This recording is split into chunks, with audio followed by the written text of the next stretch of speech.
I'm speaking on behalf of CIS and the Joint Action Group on Gender Equality. We're very, very concerned, upset actually, about the personal attacks, particularly on Dato' Ambiga. We know she has a terrific track record as a women's rights activist, a human rights activist. These personal attacks are totally unwarranted, and I think it speaks for those against Bersih how shallow their argument is if they have to resort to personal attacks.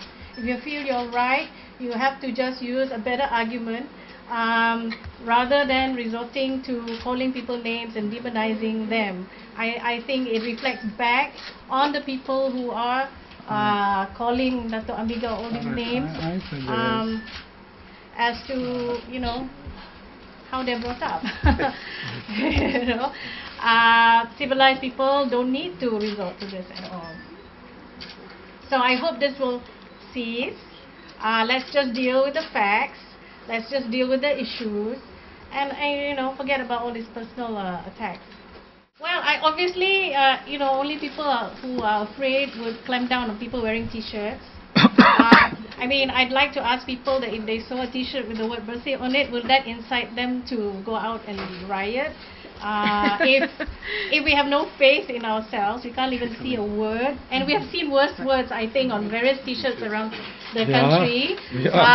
None of it has made us go out to smoke ganja or do all sorts of things. So, so you know, if we are fearful of words, then we are really, really,